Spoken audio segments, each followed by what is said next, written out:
that we are here today.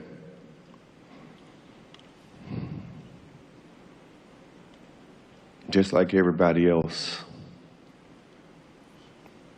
I'm still in disbelief.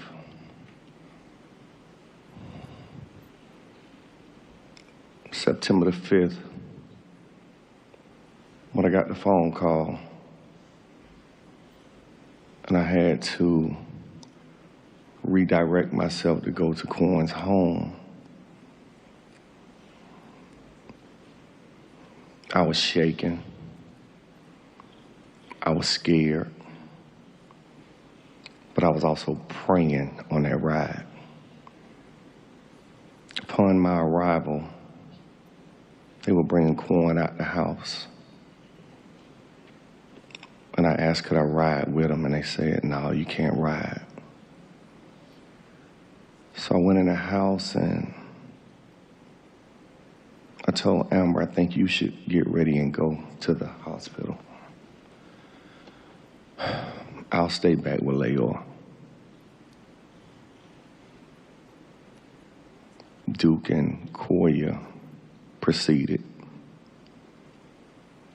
As I was in there, I was praying because something came over me. I was nervous and scared because I was just thinking about what if?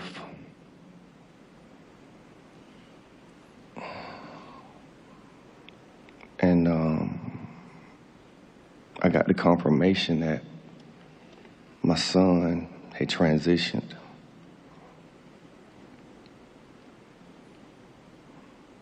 Not only my son, but my best friend. We didn't get it right every time, but we gave it the best every time. I grew up without my biological father. And when I was a kid, I made a promise to myself and to God that if I ever had kids, one question my kid or kids would never have, and that's what my dad had. Because I had that question as a child. My grandmother and grandfather gave me everything wasn't nailed down. I was spoiled. But I still wanted to know where was my dad. From the day I met Quan and I held him, my life changed.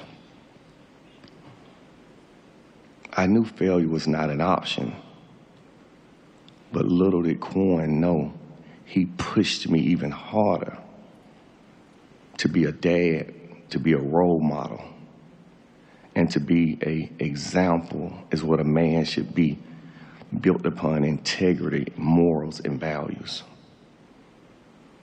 In this industry, finances play a big part.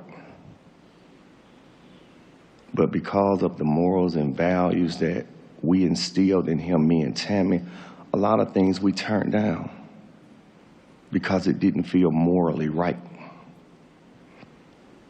The love that has been displayed these past days for our son, brother, dad, whatever he may have been to you, it's been immeasurable.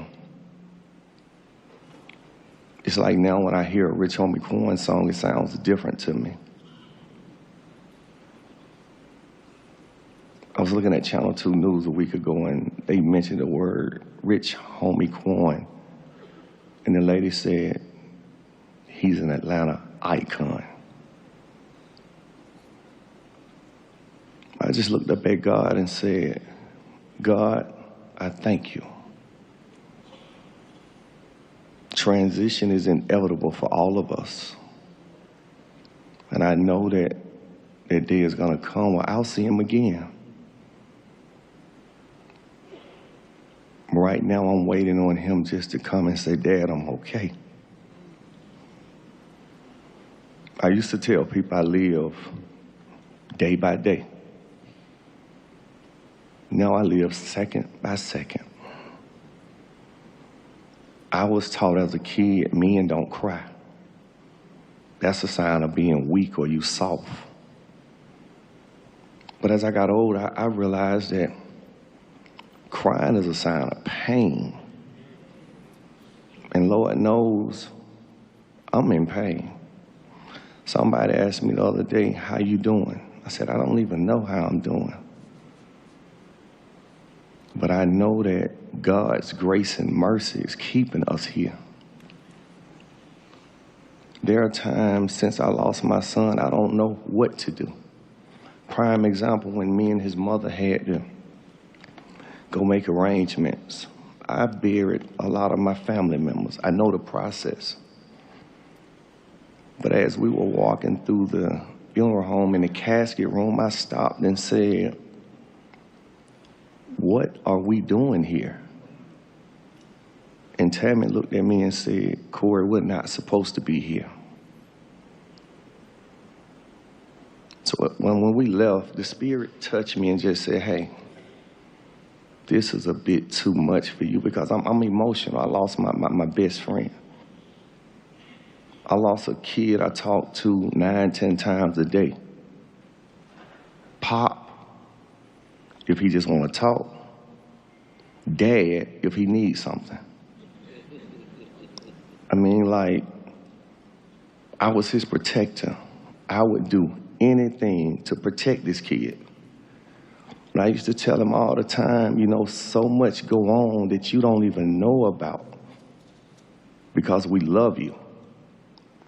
Dre texts me all the time, Monte texting, what we doing, and I have to find a solution, you know what I'm saying?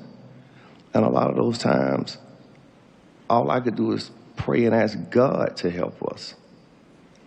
So when I look at, like, when they sent me the obituary and I glanced at it on my phone, I didn't look at it long. I said, this kid has accomplished a great deal at a young age. And to be honest, being in the trenches, you don't realize that. But once you see it, like, compound, you know, like, on a piece of paper, you'd be like, this kid really did his thing, man. I'm humbled to have been his dad. One of the last conversations we had, I was asking him some questions, and I said, have some of my life, or how I live my life, impacted decisions you make? And I said, be honest. And he said, Dad, you know, as a kid, a child's first hero is his dad. And he said, we as kids tend to do what we see. And if I have to answer you truthfully, yes. He told me, he said, yes. The pain that I feel right now is immeasurable, man. I feel as though I've been broken into a million pieces. But I'm reminded that I know a man that'll put me back together one piece at a time, over time. To the fans, to the family, to the loved ones. I thank you all for taking time out of your day to be here with us and to pay respects to my son. And I'm gonna leave y'all with a little story, because everybody a little somber. And I know people have been feeling sad for us, but like Dre said, we're gonna figure it out. It's a time and place for everything. Right now, it's a time for us to mourn. It's okay, it's okay. Jesse Jackson said it might be dark now, but the morning got to come. It's coming. We don't know when and where. So I drank a little Ciroc. Forgive me, church. Had some bottles of Ciroc down at the apartment downtown. And I usually buy them because I just like the pretty bottles. But whenever I want to have me a drink, I have me a little drink. So I was down there one evening, Ciroc sitting over there on the counter looking good, grabbed me a glass and poured me some Ciroc and put some juice in it. So I went to take a drink. I said, man, this tastes real. I ain't no drinker, but I said, this tastes real weak, man. So I called Duke. Duke, man, you did something to the Ciroc?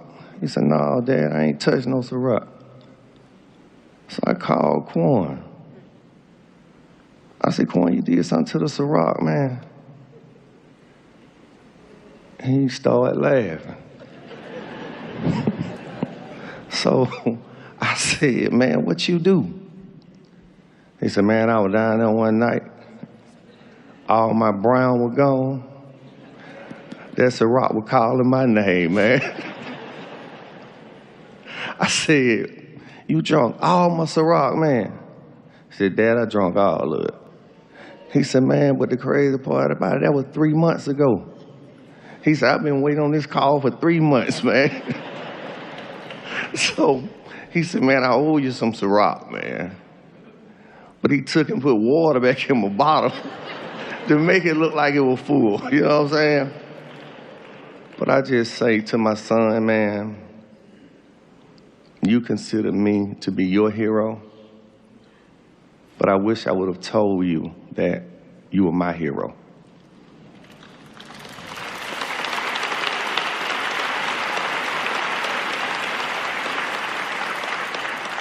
Your sacrifices, your endurance, your strength carried us.